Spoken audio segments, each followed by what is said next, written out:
warahmatullahi wabarakatuh. Bismillahirrahmanirrahim. Innal hamdalillah nahmaduhu wa nasta'inuhu wa nastaghfiruh wa na'udzu billahi min shururi anfusina wa sayyiati a'malina. Man yahdihillahu fala mudilla lahu wa man yudlil fala hadiya lahu.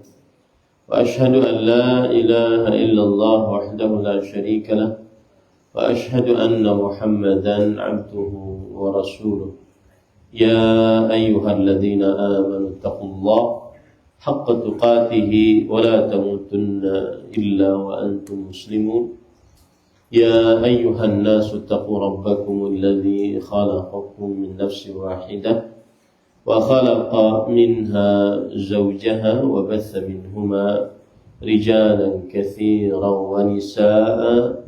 Wattaqullaha alladzi tasaaluna bihi wal arham innallaha kana 'alaykum raqiba. Ya ayyuhalladzina amanu taqullaha wa qulu qawlan sadida yuslih lakum a'malakum wa yaghfir lakum dhunubakum wa man yuti'illaha wa rasulahu faqad faza fawzan 'azima. Amma ba'd. فإن أصدق الحديث كتاب الله وأحسن الهدي هدي محمد صلى الله عليه وعلى آله وسلم وشر الأمور محدثاتها وكل محدثة بدعة وكل بدعة ضلالة وكل ضلالة في النار. Alhamdulillah, kita bersyukur pada Allah Subhanahu wa taala pada hari ini, hari Sabtu ba'da subuh 17 Jumadil Ula 1447 Hijriah, bertepatan dengan 8 November 2025. Kembali kita duduk bersama di dalam rumah ini. Semoga selalu diberkahi oleh Allah Subhanahu wa taala dan juga seluruh rumah-rumah kaum muslimin. Dalam sebuah kajian dengan tema Al-Barakatu fir Rizq, keberkahan di dalam rezeki.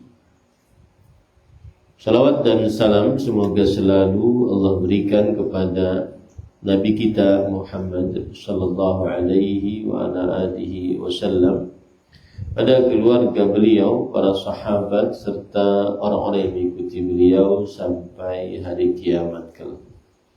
Dengan nama-nama Allah yang husna dan sifat-sifat yang ulia, kita berdoa, Allahumma inna nas'aluka ilman nafi'an wa rizqan tayyiban wa amalan mutaqabbala. Allahumma amin. Ahibati fillah, afanillah wa iyyakum, kaum muslimin yang saya cintai karena Allah. Semoga Allah Subhanahu wa taala selalu memberikan afiat kepada kita di dunia dan di akhirat.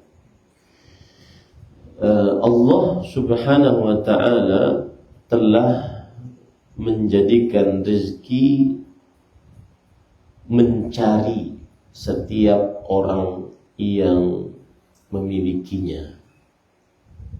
Jadi sebenarnya rezeki itu yang datang kepada kita sesuai dengan yang ditakdirkan oleh Allah Subhanahu wa taala dan sesuai dengan apa yang dituliskan di dalam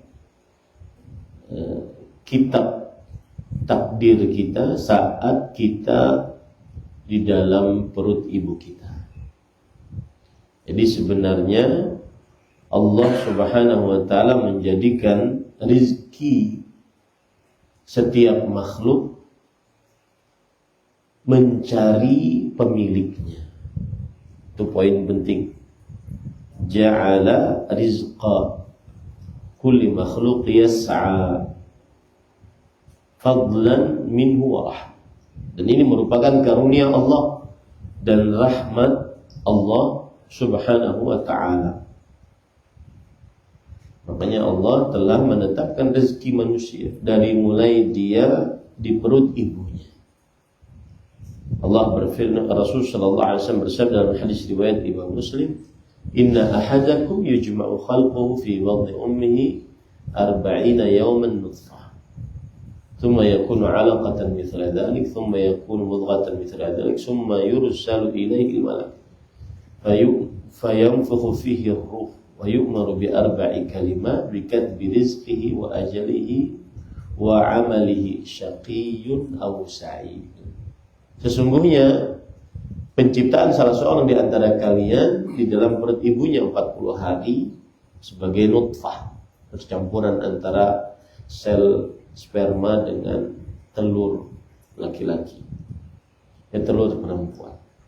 Kemudian 40 hari selanjutnya sebagai alaqah, segumpal darah. 40 hari selanjutnya sebagai mudghah, segumpal daging.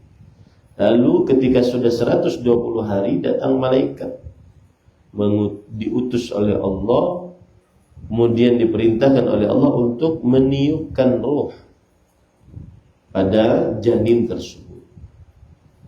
Kemudian diperintahkan untuk menulis rezekinya, ajalnya, kemudian amal perbuatannya, kemudian nasibnya, beruntung atau buntung. Ini dalil yang menunjukkan bahwa rezeki orang itu malah mencari orangnya. Jadi kalau ada orang yang usaha sana belum, usaha sini belum tepat, usaha sini belum menghasilkan, ganti lagi, lamar sana belum menghasilkan, ganti lagi.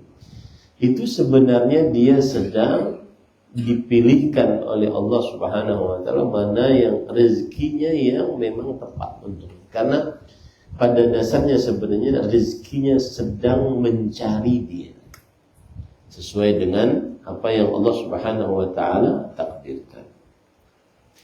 Begitu juga dalam hadis, inna rizqa la yatlubul 'abda kama yatlubu ajal, kama yatlubuhu ajal. Sesungguhnya rezeki itu nyari si hamba ini sebagaimana kematiannya mencarinya. Itu gambaran kematian orang dimanapun, kalau memang sudah batasnya mati. Begitulah rezeki.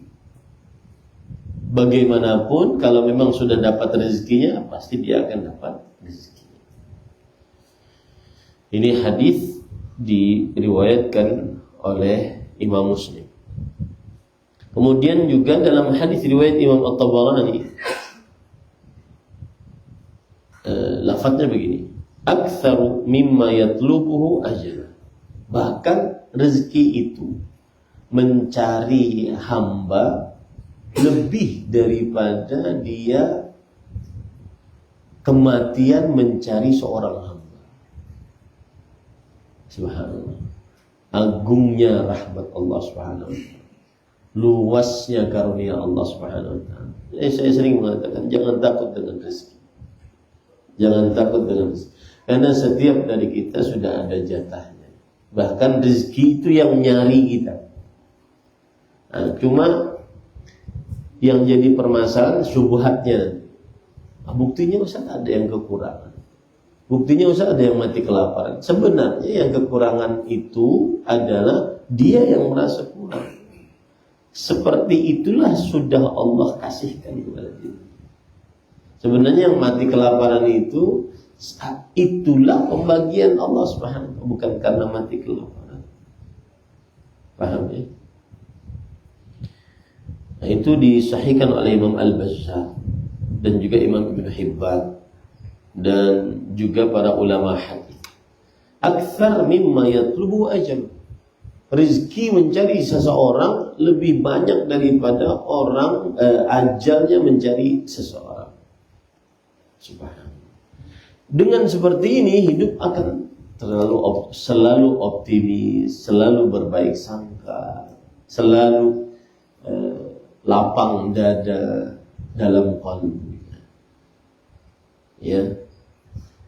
Saya mungkin termasuk orang yang tidak cocok untuk jadi pedagang. Sebenarnya suatu ketika saya dagang, jualan baju, lawas kada laku. Di situ ulun kiawi ustaz di pesantren, ustaz pilih berada gratis. Karena muyak melihat barang ada di dalam rumah, julun ambil aja gratis. Siapa yang nak ambil silahkan gratis. Habis tenang lah. Daripada melihat barang bertumpuk tiap hari bertumpuk, berarti kan ada cocok jadi pedagang. Jadi kawan-kawan pedagang, aturan jangan begitu Ustaz. Aturan minimal jual modal kan tetap kembali. Ada juga ambil aja kita habis dah. Habis alhamdulillah cepat habisnya. Himong kita hati kita kan. Kemudian para ikhwan dirahmati oleh Allah Subhanahu wa taala, Rasul sallallahu alaihi wasallam bersabda, nah ini juga menarik. Innallaha qasama bainakum akhlaqakum kama qasama bainakum arzaqakum. Allah membagi akhlak-akhlak kalian itu sebagaimana Allah telah membagi rezeki-rezeki kalian. Jadi pada ilmunya akhlak itu sudah dibagi. Si fulan penyabar, si fulan tapi banyak penyangitan, si fulan tapi banyak emosional, si fulan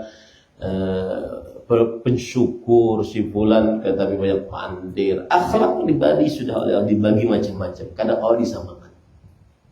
Sebagaimana Allah juga membagi rezeki, tidak bisa disamakan. Si fulan kaya, si fulan miskin. Makanya kalau ada orang tua calon santri gitu ya mengatakan, Ustaz kenapa pian tuh pesantrennya larang? Maka semestinya itu harus ditanyakan kenapa Allah ada yang membuat kaya, membuat miskin, membuat sedang, tidak kaya, tidak terlalu miskin. Itu takdir Allah. Begitulah pesantren. Ada yang biaya per bulannya mungkin cuma sampai detik ini di kota besar mungkin 300.000. Ada yang 2 juta. Ya tentunya beda-beda makanannya, beda-beda fasilitasnya. Jadi yang sering mengeluhkan kemahalan itu tidak percaya dengan atau kurang memahami tentang takdir Allah. Ada yang diluaskan rezekinya, ada yang disempitkan rezeki. Ini para ikhwan dirahmati oleh Allah Subhanahu wa taala. Nah, kemudian para ikhwan yang dirahmati oleh Allah Subhanahu wa taala,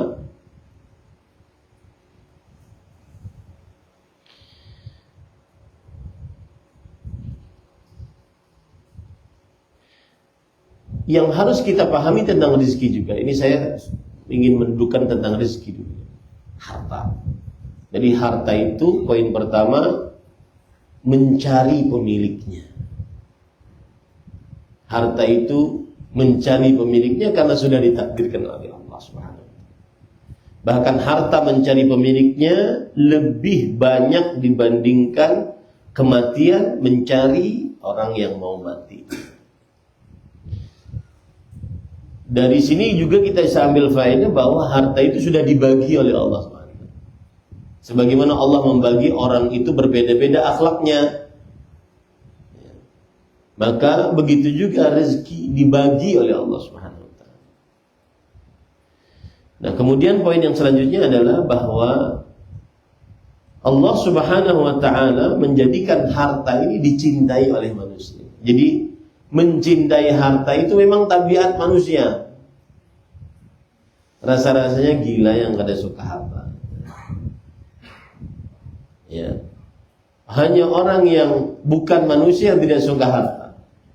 Semua jenis manusia suka harta. Allah berfirman dalam surat Al-Kahf ayat 46, Al-malu wal banun zinatul hayatid dunya. Harta dan anak perhiasan kehidupan dunia. Begitu juga dalam surat Al-Fajr ayat 20, wa tuhibbunal mala hubban jamma. Dan kalian mencintai harta dengan sebanyak-banyak kecintaan. Kemudian para ikhwan dirahmati oleh Allah, itu poinnya. Jadi kalau cinta harta itu tidak mengapa. Yang tercela adalah cintanya berlebihan kemudian membuat dia lalai ketaatan dan melanggar larangan. Allah Subhanahu wa taala juga berfirman, bagaimana ayatnya? Wa innahu li hubbil khairi lasyadid. Dan sesungguhnya manusia sangat mencintai harta. Al khair di situ harta. Jadi itu memang jenis kita ini suka harta. Jenis kita suka. Bini menyangit, kasih aja duit. Hampir. Pian poligami nih, ulun kasih kunci solusi. Pian poligami. Unjuknya rumah, mobil, usaha, duit, emas, pian. Wujudan. Itu yang protes-protes karena kekurangan. Wujudan. Ustaz Solehan buka angguk. Tapi wani tapi ulungin kada wani. Kada hartanya. Apa hendak dibagi? Iya betul. Ya, makanya coba bayangkan. Seorang yang kadang ini terjadi di kita, di sebagian perempuan. Ulun kada tahu urusan sidin di luar. Yang penting hidup ulun tercukupi. Rumah ganal, mobil bagus, emas betenteng, kemudian ada duit, rupiah, dolar. Kada tahu urusan sidin bapak di luar. Ada sifat perempuan begitu. Ini pada ikhwan yang dirahmati oleh Allah. Jadi, kenapa kita kesini adalah karena manusia mencintai harta.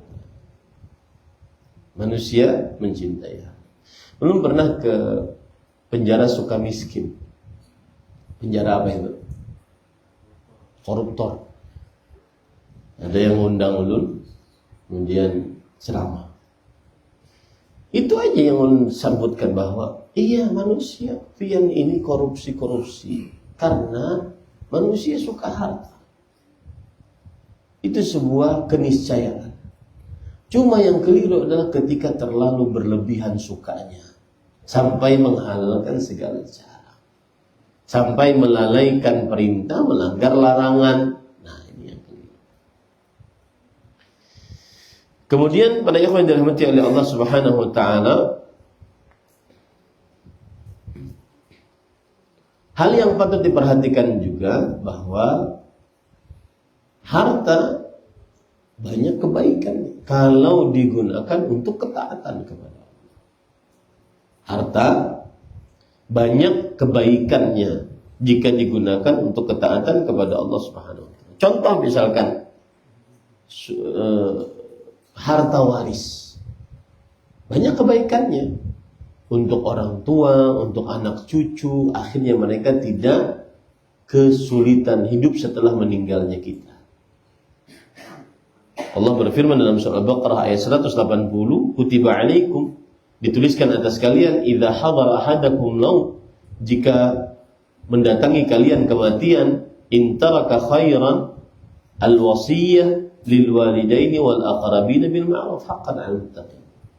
Jika ia meninggalkan kebaikan di sini artinya harta, maka dia bisa memberikan wasiat untuk para kerabat, orang tua dengan baik sampai, dan itu adalah hak untuk orang-orang bertakwa. Tentunya wasiat ini bisa diberikan tanpa menzalimi ahli waris, Intinya harta, apabila seseorang meninggalkan harta, baik kalau seandainya dia gunakan untuk kebaikan. Makanya Rasulullah SAW bersabda dalam hadis riwayat Imam Ahmad dari sahabat Nabi Amr bin As radhiyallahu anhu yang panjang hadisnya, ni'mal malu salih lirrajulis salih. Sungguh baik harta yang baik untuk orang-orang yang baik. Sungguh baik harta yang baik untuk orang-orang yang baik. Ini menunjukkan bahwa harta tidak tercela pada zatnya.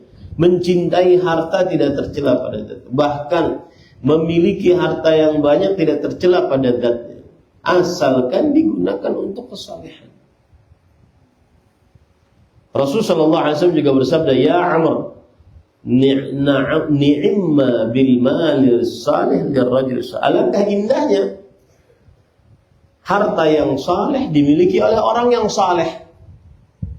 Harta yang saleh dimiliki oleh orang yang saleh. Makanya harta adalah sebuah kebaikan, harta adalah sesuatu yang dicintai, tetapi juga harus dimiliki oleh orang yang saleh. Nah, para ikhwan yang dirahmati oleh Allah Subhanahu wa taala, sekarang bagaimana caranya agar kita menggunakan harta tersebut untuk mendapatkan keberkahan dari Allah Subhanahu wa taala. Jadi al-barakatu fi rizq, keberkahan di dalam rezeki. Sekarang apa arti keberkahan? Para ikhwan yang dirahmati oleh Allah Subhanahu wa taala, berkah artinya adalah al-kathrah, banyak. Berkah artinya adalah al-kathrah, yaitu banyak. Itu arti berkah yang pertama. Makanya sebagian ulama di antara dalam kitab Al-Qamus Al-Muhit yang ditulis oleh Al-Fairuz Abadi, berkah artinya an-nama wa ziyadah wa sa'adah. Pertumbuhan, pertambahan, dan kebahagiaan.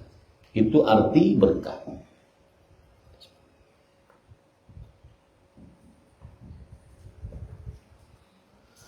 Arti berkah yang kedua adalah al-thabitah, al-mustaqarrah daimah.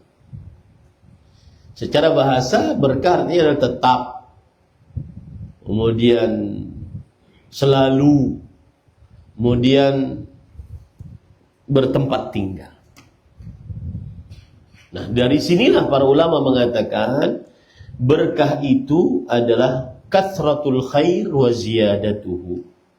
Keberkahan adalah kebaikan yang banyak dan terus bertambah. Keberkahan adalah kebaikan yang banyak dan terus bertambah. Contoh misalkan ayat Al-Quran, Inna awwala baitin wudi'a lin-nas lalladzi bi Bakkah mubarakan wa hudan lil alamin. Sesungguhnya rumah pertama yang diletakkan oleh Allah Subhanahu wa taala sebagai tempat ibadah untuk manusia yang berada di Bakkah, yang penuh dengan berkah. Apa arti berkah yang pertama tadi? Banyak dan terus bertambah. Kenapa Masjidil Haram penuh dengan berkah? Ka'bah Musyarrafah penuh dengan berkah. Karena satu sholat saja diganjar seperti orang 100.000 sholat di masjid lain. Artinya banyak dan terus bertambah. Itulah arti berkah yang pertama. Arti berkah yang kedua adalah tetap dan terus menerus ada. Tidak pernah ada kemudian hilang kemudian ada lagi, enggak. Tetap terus dari awal sampai akhir. Contoh misalkan bulan Ramadan. Rasulullah SAW bersabda, "Atakum Ramadan syahrun mubarak." Telah datang kepada kalian Ramadan, bulan yang penuh dengan berkah. Maka keberkahan Ramadan dari malam pertama sampai malam terakhir. Bahkan di malam 10 malam terakhir lebih berkah nanti. Makanya rugi kalau seandainya ada orang di 20 malam pertama semangat, kemudian di 10 malam terakhir sibuk dengan baju hanyar, kacang goreng, melinju, sibuk, lupa masjid, lupa tarawih, lupa i'tikaf. lupa qiyamul lail 10 hari terakhir bulan Ramadan. Nah, ini keliru. Itulah arti berkah, dua arti berkah. Banyak dan terus bertambah. Yang kedua, tetap dan selalu ada. Itu arti berkah. Berarti kalau kita katakan al-barakatu fir rizq, keberkahan di dalam rezeki, berarti keberkahan yaitu banyak dan terus bertambah rezekinya. Yang kedua, tetap dan selalu ada rezekinya. Nah, ini caranya bagaimana? Ya, bagaimana cara menghasilkan rezeki yang banyak dan terus bertambah dan selalu tetap, tidak pernah tidak ada. Bagaimana caranya? Ini yang kita bahas. Sebelumnya, apa itu rezeki? Para ikhwan yang dirahmati oleh Allah Subhanahu wa taala, rezeki secara bahasa adalah ma yuntafa'u bih. Apa saja yang bisa diambil manfaatnya. Apapun. Makanan diambil manfaatnya, minuman diambil manfaatnya, pakaian diambil manfaatnya, sandang pakaian, papan rumah, pangan makanan, semua yang bisa diambil manfaatnya itu rezeki. Termasuk di dalamnya adalah istri yang salihah, itu rezeki. Itu rezeki. Bahkan sebaik-baik rezeki yang dimiliki oleh seorang hamba, Rasul sallallahu alaihi wasallam pernah bersabda, ketika beliau ditanya ayyul mali nattakhidhuhu khairan, yang artinya harta apa yang paling bagus kita ambil. Ya, harta apa yang paling bagus kita ambil. Rasul sallallahu alaihi wasallam menjawab, lisanun dzakir. Ya, rezeki yang baik salah satunya lisan selalu berzikir, karena dia ada manfaatnya. Yang kedua, qalbun syakir, hati yang terus bersyukur karena dianggap rezeki. Kenapa? Karena ada manfaatnya. Yang ketiga adalah au zaujah mu'minah tu'inuhu ala dini, ala imani. Dan istri yang beriman yang menolong suaminya untuk menegakkan keimanan. Kapan suaminya terlalu sibuk dengan pekerjaan, terkadang tidak sholat berjamaah, maka ditolong, diingatkan oleh istrinya. Itu rezeki. Diingat, rezeki bukan hanya sekedar harta, uang. Rezeki bukan hanya sekedar emas, perak. Tapi termasuk rezeki adalah lisan yang berzikir, qalbu yang bersyukur, dan istri yang salihah. Ini adalah harta yang paling afdal untuk kita ambil. Sebagaimana hadis Rasul sallallahu alaihi wasallam yang diriwayatkan oleh Imam Tirmidzi, At-Tabarani, Al-Baihaqi dan yang lain-lainnya. Beliau mengatakan, khairu maktanazan nas, yang paling baik dijadikan oleh harta yang disimpan oleh manusia, 3 hal tadi. Ya, 3 hal tadi. Jadi kalau pian kurang-kurang emas, kurang-kurang dolar di rumah, maka pada saat itu lihat, lisan pian bisa berzikir, kalbu pian bisa bersyukur enggak?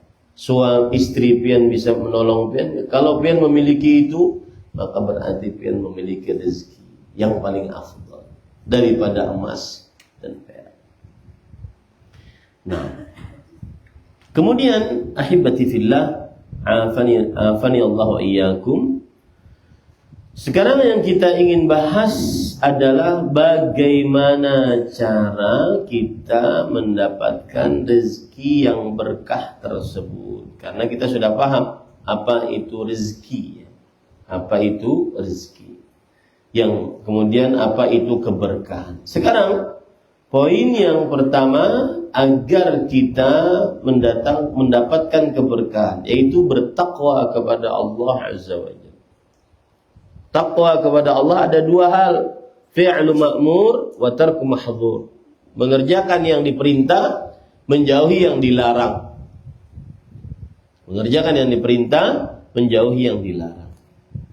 Sebagaimana firman Allah Subhanahu wa taala dalam surat Ali Imran,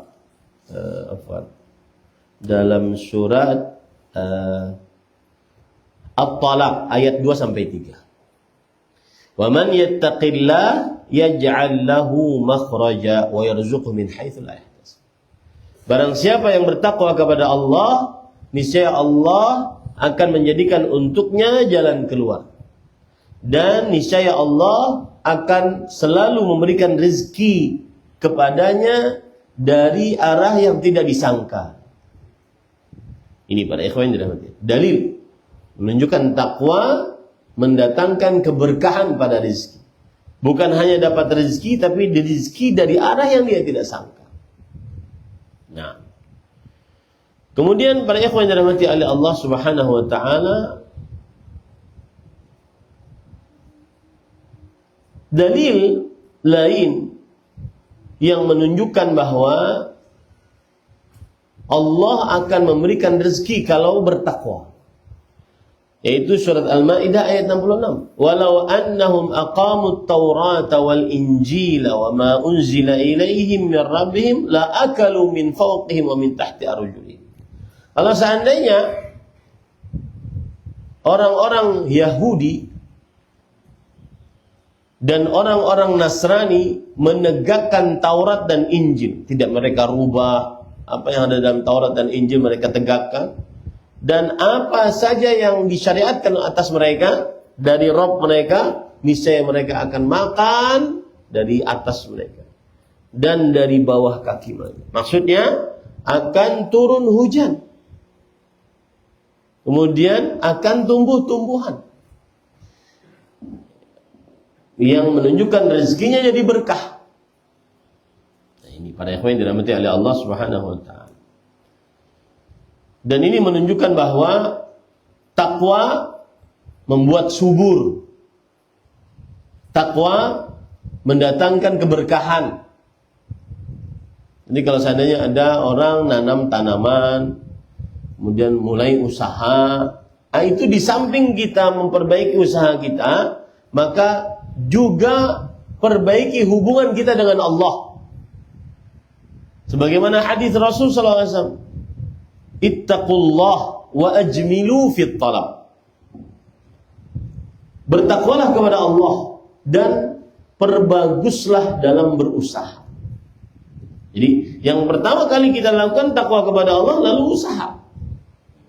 Contoh misalkan ingin buka makanan, warung makan, usaha dia, cari koki yang baik, kemudian berikan tester ini enak enggak, usaha menu apa yang belum ada, yang orang menyukainya, usaha. Tapi sebelum itu takwa kepada Allah.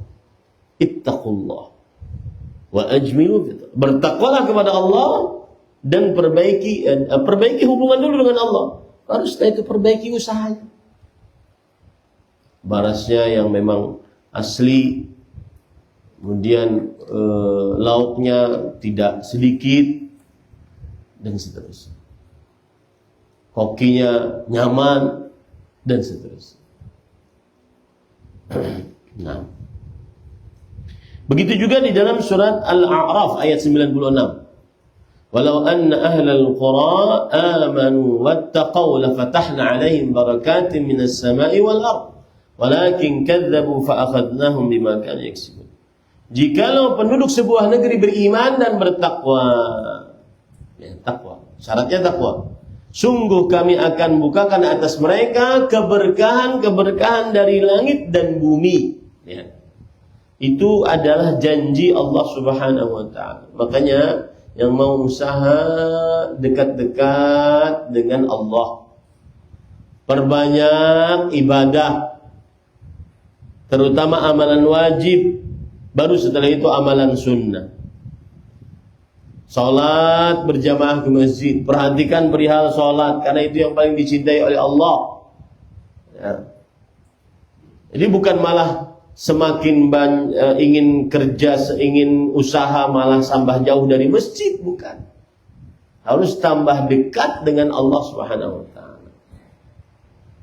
Ini para ikhwan yang dirahmati oleh Allah Subhanahu wa taala.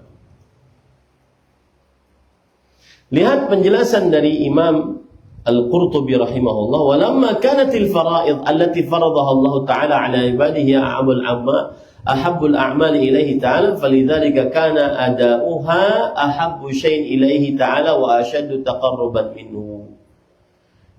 Intinya kerjakan dulu yang wajib-wajib, karena itu yang paling dicintai oleh Allah Subhanahu wa taala. Kalau ada yang bertanya, Ustaz, takwanya gimana? Maka saya katakan, kerjakan dulu yang wajib-wajib. Karena itu yang paling dicintai oleh Allah Subhanahu wa taala. Kalau sudah mengerjakan yang wajib-wajib, maka baru kerjakan yang sunnah-sunnah. Ini cara yang pertama. Nah, saya akan sebutkan beberapa ketakwaan sekarang. Contoh perihal sholat.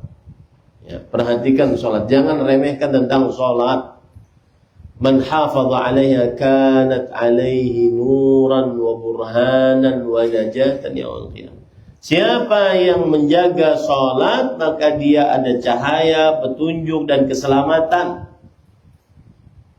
Maka yang ingin rezekinya berkah, bertakwa. Salah satu jenis ketakwaan paling besar, sholat. Allah berfirman di dalam Al-Quran, Inna salata tanha 'anil fahsya'i wal munkar. Sesungguhnya salat mencegah dari perbuatan fahsya dan munkar. Kemudian Allah Subhanahu wa taala juga berfirman, "Wa ma wa'mur ahlaka bis-shalah wastabir 'alaiha la nas'aluka rizqan nahnu narzuquk wal 'aqibatu lit-taqwa." Perintahkan keluargamu untuk salat, bersabarlah atasnya. Kami tidak meminta rezeki, kami yang memberikan rezeki, dan kebaikan hanya untuk orang-orang yang bertakwa. Itu disebutkan oleh Allah dalam surah Thaha ayat 132. Kata Imam Ibnu Katsir, yakni idza aqamta shalah ataka rizq min haitsu la yahtasib. Jika engkau mendirikan salat, Allah akan memberikan rezeki kepadamu dari arah yang tidak disangkanya. Ya, sholat, perhatikan solihal sholat. Jadi sholat kunci rizki, boleh kita katakan begitu. Dalilnya surat Thaha ayat 132, bukan 212. Surat Thaha ayat 132. Ya. Perihal sholat, perhatikan perihal sholat. Malah kalau buka toko, buka usaha, harus dekat dengan masjid. Harus sering ke masjid, terutama laki-laki ya, berjamaah di masjid, kemudian mengerjakan qabliyah ba'diyah. Pokoknya urusan sholat diapiki kalau ingin usaha agar berkah rezeki, agar berkah rezekinya.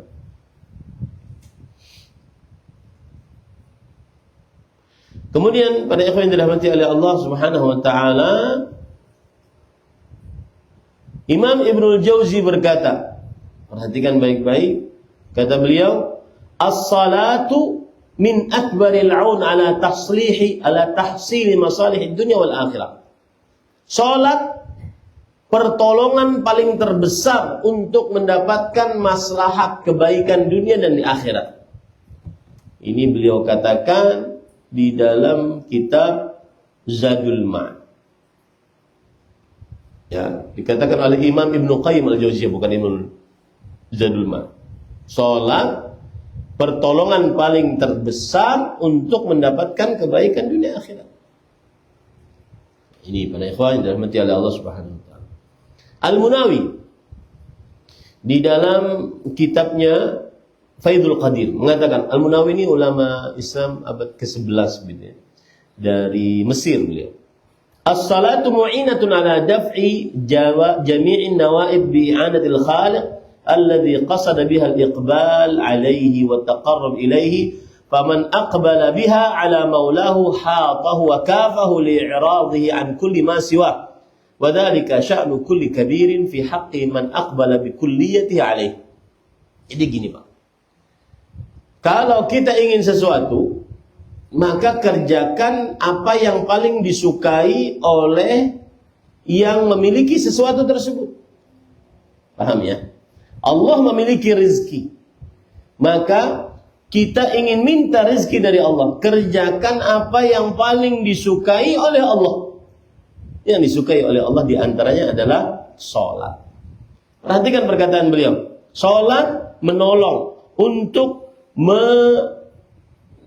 menolak seluruh hal-hal yang buruk. Kenapa? Karena Allah yang menolongnya. Dan siapa yang menghadap kepada Allah, yaitu saat sholat, dan mendekatkan diri kepadanya, niscaya Allah akan mencukupkannya.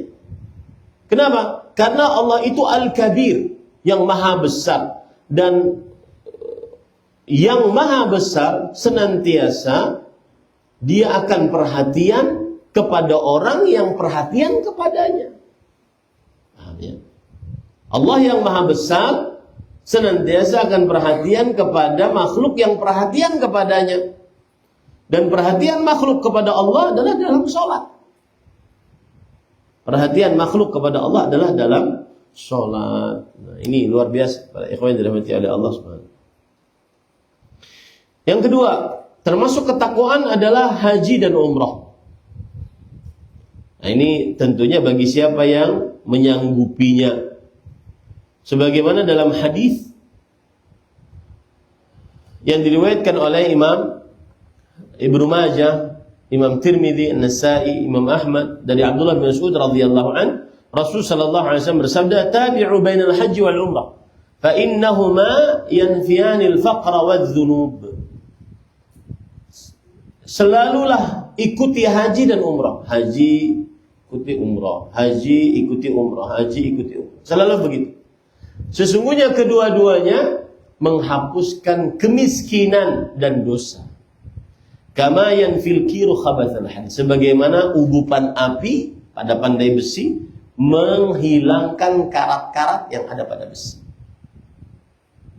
Nah, ini salah satu amalan pemberkah rezeki. Haji dan umrah. Berkata Al-Mubarakfuri rahimahullah, yahtamilu al-faqr al-zahir bihusuli ghina al-yad wal faqr al-batin bihusuli ghina al-qalb. Kata beliau, umrah dan haji kedua-duanya menghapuskan kemiskinan. Ini bisa dikatakan menghapuskan kemiskinan yang lahir, memang enggak miskin, datang kekayaan. Semakin banyak hajinya, semakin banyak umrahnya, datang kekayaannya. Secara lahiriah datang banyak hartanya. Atau kebalikannya, atau yang dimaksud adalah menghilangkan kemiskinan secara batin. Qalbunya senantiasa merasa cukup dengan pemberian Allah Subhanahu wa taala, meskipun hartanya tidak terlalu banyak. Tapi qalbunya senantiasa merasa cukup dengan Allah Subhanahu wa taala, dengan pemberian Allah. Itu amalan yang kedua, termasuk dari ketakwaan yang memberikan berkah pada rezeki. Yang ketiga, zakat dan sedekah, terutama kepada orang-orang yang merupakan rahim kita. Ini Pak, konsep ini kalau seorang muslim lakukan, maka niscaya tidak akan ada yang terlantar. Setiap orang muslim perhatian kepada rahim-rahimnya. Rahimnya itu siapa? Ke atas orang tua, kai, nini, buyut, terus ke atas. Ke bawah anak, cucu, cicit, terus ke bawah. Ke samping kakak, adik, sekandung, sebapak, seibu. Kemudian ke atas tapi samping saudara-saudari bapak, kemudian saudara-saudari ibu. Kemudian samping bawah, samping keponakan. Siapa yang mengerjakan konsep ini, niscaya keluarganya tidak ada yang melarat. Ya, tidak ada yang melarat. Ini perhatikan, termasuk memberkahi harta, dizakati, diinfaki, disedekahi. Ya, semakin banyak zakatnya, infaknya, sedekahnya semakin banyak hartanya dan semakin berkah hartanya. Apa dalilnya para ikhwan dirahmati oleh Allah? Allah berfirman di dalam surat Ar-Rum ayat 39. Wa ma ataitum min zakatin turiduna wajhallah faulaika humul mudha'ifun. Apa saja yang kalian keluarkan dari zakat dan kalian menginginkan harta, menginginkan wajah Allah, merekalah orang-orang yang dilipatkan. Dilipatkan. Ada dua tafsiran menurut Imam Al-Qurtubi. Yang pertama, tadha'af lahumul hasanat, dilipatkan pahalanya. Yang kedua, kata beliau, qad udhifa lahumul khair wan na'im, aihum ashabu adham. Hartanya yang dilipatkan oleh Allah Subhanahu wa taala, berkah. Semakin dizakati, semakin disedekahi, semakin berkah. Saya tantang, saya sering mengatakan ini. Saya tantang orang yang dermawan tidak mungkin miskin. Semakin dermawan, semakin kaya. Makanya saya punya beberapa wali santri yang mereka mempunyai usaha gitu. Salah satu yang mereka kerjakan, kalau sedang misalkan nih usaha tambak gitu ya, dulu ada wali santri saya usaha tambak, udang, galah atau apa gitu. Ini kalau hasil usahanya agak menurun, mereka semakin bersedekah. Jadi amalan agar usahanya, hasil tambaknya itu bertambah, malah dengan bersedekah. Kapan melihat sedikit hasil, semakin, wah ini kurang pinanya nih. Hak orang miskin kurang. Kurang kita berikan. Zalim kita terhadap orang yang disempitkan rezekinya. Terutama yang saya katakan tadi siapa? Rahim. Ya, rahim seseorang yang ada hubungan darah dengan seseorang. Itu perhatikan. Jangan sampai rahim malah dijauhi. Ada misalkan paman, lawas kadang berkunjung ke rumah. Habis itu ngetok pintu, Assalamualaikum. Paman. Ya, lawas membukai. Habis itu paman ini kan biasanya datang, kemudian kesah sana sini, ujungnya minjem duit. Ya, wah, ini yang namanya keponakan kita ingin ngasih ke paman. Paman kedudukannya seperti ayah. Masuk kayak hendak ngambil duit, bini berkacak pinggang sudah. Bapak tuh ada bayar kena rusakin. Ya. Nah, padahal tadi kan wa zaujah salih mu'minah tu'inu ala imani. Istri yang beriman yang menolong suaminya untuk menegakkan keimanannya. Itu rezeki terbaik. Itu rezeki terbaik. Ini para ikhwan yang dirahmati oleh Allah Subhanahu wa taala. Berbakti orang tua, wah itu subhanallah, itu keberkahan luar biasa. Jangankan sebelum berbakti, baru niat sudah kasih. Siapa yang tahu ini, siapa yang mendengar perkataan dan dia sering melakukannya, pasti dia angguk-angguk mengiyakan apa yang saya ucapkan. Baru berniat, sudah Allah beri sebelum dia kasih orang tua. Ini para ikhwan dirahmati Allah. Apalagi kalau seandainya orang tua tidak perlu tahu keadaan ekonomi kita. Orang tua maunya, aku hendak nungkar ini. Oh siap. Aku hendak bawa umrah. Oh siap. Karena tahu kita dapat duitnya dari mana. Kita pun kada bawa umrah waktu itu. Ya. Aku hendak bawa bini pulang, ya apa? Oh siap. Nah, ini pada ikhwan yang dirahmati oleh Allah Subhanahu wa taala. Jadi subhanallah. Allah berfirman di dalam Al-Quran, wa yurbis sadaqat. Allah yang membanyakkan, memberkahkan harta yang disedekahi. Surah Al-Baqarah ayat 276. Maka perbanyak sedekah. Makanya para ikhwah, ini kejadian menarik. Kita itu kalau di Arab Saudi, mungkin di Masjidil Haram, Masjid Nabawi nggak pernah kelihatan. Tapi kalau saya pernah tinggal di luar tanah suci, bahkan lebih banyak tinggal saya di luar tanah suci dibandingkan di dalam tanah suci. Itu kalau di Arab Saudi, di masjid biasa, bukan Masjidil Haram, Masjid Nabawi, ada biasanya habis sholat zuhur gitu, ada orang bangun, berdiri di depan, kemudian minta-minta. Entah dia kadang-kadang bawa kwitansi listrik atau apakah, atau dia cacat. Maka, wahai kaum muslimin, tasaddaqu, wahai kaum muslimin, bersedekahlah. Itu imam langsung mengusir. Roh.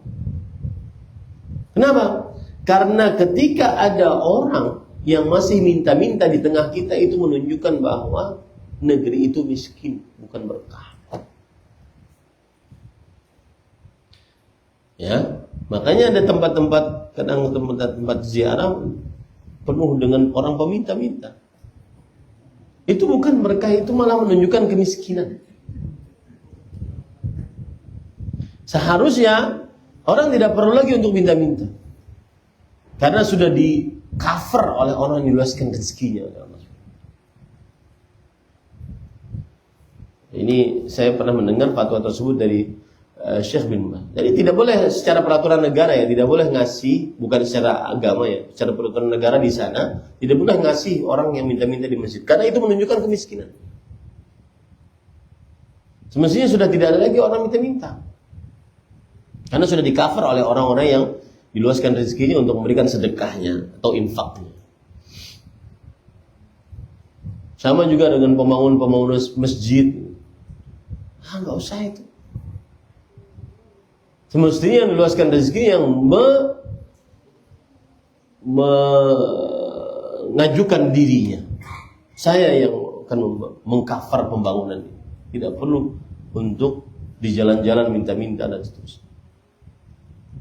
Nah, itu menunjukkan bahwasanya kaum muslimin sebagian yang diluaskan rezekinya belum melaksanakan infak dan sedekah yang semaksimal mungkin.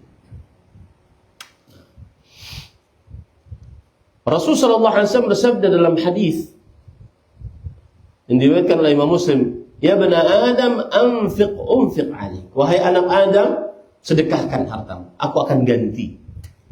Langsung. Kenapa? Karena di situ Allah mengatakan unfiq. Unfiq adalah kata present, kata kerja yang sedang terjadi. Wahai anak Adam, sedekahkan, maka langsung aku kasih rezeki. Sama seperti orang yang berdoa, wa qala rabbukum ud'uni astajib lakum. Berdoalah kepadaku, langsung aku kabulkan. Siapa saja yang berdoa pasti dikabulkan oleh Allah dengan salah satu dari 3 pilihan. Langsung dikabulkan sesuai dengan permintaannya, kemudian atau disimpan di akhirat, atau digantikan dengan yang lebih baik untuknya daripada apa yang dia minta. Tapi langsung dikabulkan oleh Allah SWT. Ini pada ikhwan yang dirahmati oleh Allah Subhanahu wa taala. Nah, ada hadis menarik ini yang sering dipahami keliru oleh sebagian orang. Itu hadis riwayat Bukhari, Muslim dan juga Imam Ahmad. Dari Abu Hurairah radhiyallahu an, Nabi Muhammad sallallahu alaihi wasallam bersabda, "Ma min yawmin yusbihu al-'ibadu fihi illa malakan yanzilan. Fayaqulu ahaduhuma Allahumma a'ti mumfiqan khalafan wa yaqul akhar Allahumma a'ti mumsikan talafan." Yang artinya tidak ada hari para hamba masuk di pagi hari pada hari itu melainkan ada 2 malaikat yang turun dan berdoa, "Wahai Allah, berikanlah orang yang bersedekah gantiannya." Yang lain berdoa lagi, "Wahai Allah, berikanlah orang yang menahan sedekahnya kehancuran hartanya." Kemudian para ikhwan, perhatikan baik-baik di sini penjelasan para ulama. Di antaranya Al-Hafidz Ibnu Hajar dalam kitab Fathul Bari. Anna al-haditha fihi targhib fil infaq fi wujuhil bir. hadis ini terdapat motivasi untuk bersedekah dalam kegiatan-kegiatan kebaikan. Wa anna dzalika maw'udun 'alaihi bil khalaf fil 'ajil biziyadah wa fil ajil bis thawab. Dan bahwa sedekah itu dijanjikan dengan gantian. Di dunia dengan tambahan, di akhirat dengan pahala. Jadi dua dapatnya. Di dunia tambahannya, di akhirat dengan pahala. Itu perkataan Imam Nawawi. Imam Al-Hafidz Ibnu Hajar. Imam Nawawi berkata, disebutkan juga dalam kitab Fathul Bari, al-infaq al-mamduh huna ma kana fi ta'at wa 'ala al-'iyal wad-dhifan wat-tatawwu'at. Yang artinya, infak yang dipuji di sini adalah infak yang dikerjakan dalam ketaatan. Infak yang diberikan kepada keluarga. Jadi istri itu lebih utama dibandingkan yang lain-lain. Makanya laki jangan bakhil, kikir, pelit, engken, pamalar lawan bini. Jangan. Itu tidak boleh. Istri lebih didahulukan dibandingkan selainnya. Setelah orang tua. Kemudian tamu dan juga tatawu'at, yaitu kegiatan-kegiatan sosial. Nah, coba perhatikan dari penjelasan tadi tidak disebutkan kata waktu. Aneh aja kalau ada orang mengatakan sedekah subuh berdasarkan hadis ini. Enggak. Ustaz, adakah sedekah subuh? Kalau kita tidak sedekah subuh nanti malaikat mendoakan keburukan atas harta kita. Bukan. Memang bahasanya di dalam hadis ada kata-kata yusbihu. Tetapi yusbih itu maksudnya masuk waktu hari itu gitu. Tidaklah pada hari itu para hamba masuk hari itu, bukan harus pagi, bukan harus habis subuh. Karena habis subuh yang minta-minta kededah. Paham ya? Jadi bukan berarti harus ba'da subuh. Kemudian menyesal, Ustaz tadi habis subuh ulun kada awal bersedekah, karena kededah yang disedekahi. Berarti hari ini harta ulun hancurlah. Nah itu. Ya, jadi kata sedekah subuh maka bukan berarti harus ba'da subuh. Ya, harus ba'da subuh, tetapi kerjakan sedekah di setiap harinya. Itu maksudnya. Ya. Karena lihat penjelasan-penjelasan para ulama tadi tidak menyebutkan tentang harus ba'da subuh. Mereka mengatakan itu adalah motivasi untuk bersedekah di dalam kebaikan-kebaikan, bukan hanya waktu subuh. Ya, wallahu a'lam.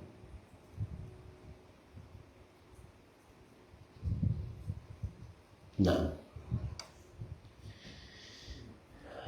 kemudian para ikhwan yang dirahmati oleh Allah Subhanahu wa ta'ala, dalil yang lain yang menunjukkan bahwa Rasul sallallahu alaihi wasallam menyampaikan siapa yang bersedekah maka hartanya akan berkah. Anfiqi wa la tuhsi. Wahai Aisyah radhiyallahu anha, bersedekahlah engkau. Wahai Asma, Asma, bersedekahlah engkau dan jangan engkau hitung-hitung. Fayuhsillahu alaik, maka Allah akan menghitungmu juga. Maksud dari hadis ini adalah seseorang hendaknya bersedekah, dan hadis ini menunjukkan sedekah tanmil mal wa takunu sababan ilal barakah wa ziyadati fi, bahwa sedekah menumbuhkan harta dan menyebabkan keberkahan dan tambahan pada harta tersebut. Nah, ini para ikhwan yang dirahmati oleh Allah Subhanahu wa ta'ala. Termasuk di dalamnya menyambung hubungan rahim. Ini adalah amalan wajib yang merupakan ketakwaan dan bisa menambah keberkahan harta. Menyambung hubungan rahim. Pesan ya kepada bapak-bapak, ibu-ibu yang pernah ngaji sama saya, harus dekat dengan rahim. Ini termasuk amalan dari ketakwaan yang menambahkan keberkahan pada rezeki. Dan menyambung bukan menunggu balasan. Ya. Ulun sudah rancak menyambung tadi. Ini kada tahu-tahu, kada igul-igul. Ada urusan. Yang penting kita sambung. Rasul sallallahu alaihi wasallam bersabda dalam hadis riwayat Bukhari dan Muslim dari Abdullah bin Amr bin As radhiyallahu anhuma, "Laisa al-wasilu bil mukafi, walakinnal wasila idza quti'at rahimuhu wasalaha." Bukan orang yang menyambung hubungan rahim adalah orang yang ingin menunggu balasan. Sudah rancak didatangi, nya kada mau datang ke kita. Sudah rancak disalami, nya kada mau menjawab. Tetapi yang menyambung hubungan rahim adalah apabila terputus rahim, maka dia sambung. Mau dibalas atau tidak dibalas, berarti Anda sudah menyambung hubungan rahim. Apalagi para ikhwah, subhanallah, gara-gara harta waris terputus rahim. Saya pernah tuh mendapati kasus 5 tahun tidak bertegur sapa antara kakak, adik, saudara, kandung, gara-gara harta waris rumah seharga 5 miliar. Yang kalau mereka berdua ini mati dan belum berislah, berdamai, mereka tidak akan bawa berdua-dua tersebut tidak akan pernah bawa harta waris tersebut secuil. Ya, secuil. Maka maafkan para ikhwan yang dirahmati oleh Allah Subhanahu wa taala. Dalam hadis riwayat Imam Tirmidzi, Rasul sallallahu alaihi wasallam bersabda, "Ta'allamu min ansabikum ma tasiluna bihi arhamakum." Nah, ini penting nih, ajarkan kepada anak-anak kita. Pelajarilah dari nasab-nasab kalian yang dengannya kalian menyambung hubungan rahim-rahim. Ini para jamaah orang-orang Arab patut menjadi contoh. Ya, kadang saya sering diundang dalam pernikahan atau resepsi pernikahan para jamaah orang-orang Arab. Itu datang dari mana-mana, subhanallah. Padahal hubungannya tuh jauh. Tapi merasa rahim datang. Merasa rahim datang. Tapi ada juga keberatannya. Akhirnya kita karena datang semua, akhirnya kalau mereka punya undangan, kita harus datang juga jauh-jauh. Sebagai balasan. Nah, itu perlu diperhatikan.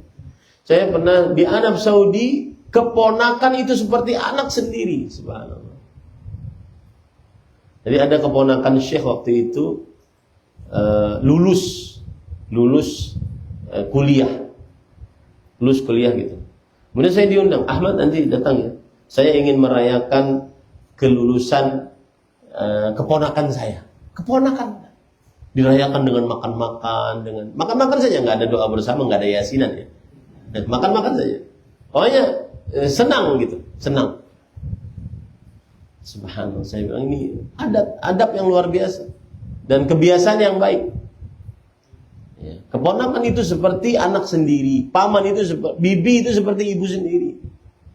Hanya bagi yang ibunya meninggal, yang kangen dengan ibunya pergi ke bibi. Al-khala bimanzilatil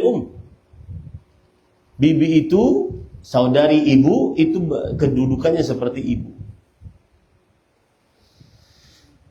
Fa inna silatar rahmi mahabbatun fil Menyambung hubungan rahim itu tercinta di tengah keluarga. Yang suka ngumpulin keluarga, makan-makan, itu dicintai oleh orang. Wa mathratun fil mal, menambah harta. Mansatun fil athar, menambah umur. Nah, ini pada ikhwan yang dirahmati oleh Allah Subhanahu wa taala. Nah, itu adalah amalan pertama. Habis waktu sudah 1 jam. Baru amalan pertama. Ulun ada 10 amalan. Biar aja rahasia dulu tuh ya. Kerjakan itu dulu. Ya. Agar harta kita berkah. Jadi amalan pertama apa? Bertakwa.